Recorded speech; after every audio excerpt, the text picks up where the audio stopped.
Hello बच्चों, let's see the question कह रहा है कि in Kjeldahl method nitrogen present is estimated as. तो जो नाइट्रोजन प्रेजेंट होता है बेटा ऑर्गेनिक कंपाउंड के अंदर, हम उसको एस्टिमेट करते हैं with the help of Kjeldahl method. तो पूछ रहा है कि किस फॉर्म में एस्टिमेट होता है। एक्चुअली में इसमें करते क्या, हम नॉन मास लेते हैं बेटा, non weight of the organic compound ले जाता है, उसको हीट करते हैं कंसंट्रेटेड H2SO4 के साथ, और नाइट्रोजन को क्वांटिटेटिवली कन्वर्ट कर लेते हैं अमोनियम सल्फेट के अंदर। तो सॉल्यूशन होता है, उसको फर्दर फिर हीट किया जाता है एक्सेस ऑफ सोडियम हाइड्रोक्साइड के साथ।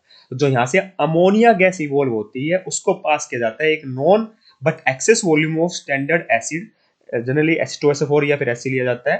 तो जो एसिड लेफ्ट रह जाता है, अनयूज्ड रह जाता है, उसको एस्टिमेट करते हैं by titrating the solution with standard alkali. ठीक है, from the amount of acid left unused, the amount of acid used for neutralization of ammonia can be calculated। मतलब हम क्या करते हैं, नाइट्रोजन का एस्टिमेट करते हैं एज NH3 अमोनिया की फॉर्म में। कैसे, मेरा ऑर्गेनिक कंपाउंड है जिसके अंदर बेटा मेरा क्या प्रेजेंट है, नाइट्रोजन प्रेजेंट है। ठीक है, रिएक्शन करवाऊंगा कंसंट्रेटेड H2SO4 के साथ। तो क्या बनेगा बेटा, यहाँ पे अमोनियम सल्फेट का फॉर्मेशन होता है। क्या होता है, अमोनियम सल्फेट का फॉर्मेशन होगा। ठीक है, जो अमोनियम सल्फेट बना है इसकी हम क्या करते हैं बेटा, फर्दर रिएक्शन करवाते हैं एल्कली सॉल्यूशन के साथ। ठीक है, एल्कली सॉल्यूशन के साथ।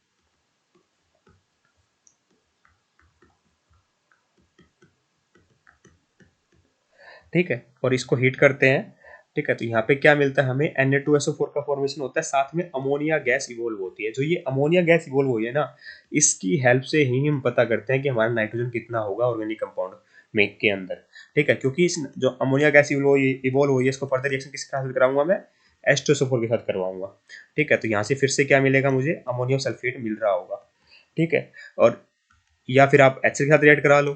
ठीक है, इन दोनों के साथ करा लो। अगर H2SO4 के साथ फर्दर कराओगे तो अमोनियम सल्फेट बनेगा, इसके साथ कराओगे तो अमोनियम क्लोराइड मिल जाएगा। ठीक है, फिर क्या हम मानते हैं कि मान लीजिए मेरा ऑर्गेनिक कंपाउंड का वेट W है, तो हम क्या करेंगे बेटा, वॉल्यूम ऑफ स्टैंडर्ड एसिड ले लिया मैंने V। ठीक है, तो उसके कुछ ना कुछ मोलरिटी होगी, नॉर्मेलिटी होगी, उससे हम पता कर लेंगे जो मेरा एसिड है। ठीक है, ठीक है, वो कितना यूज होगा। कैसे पता करेंगे, bye reacting with alkali solution.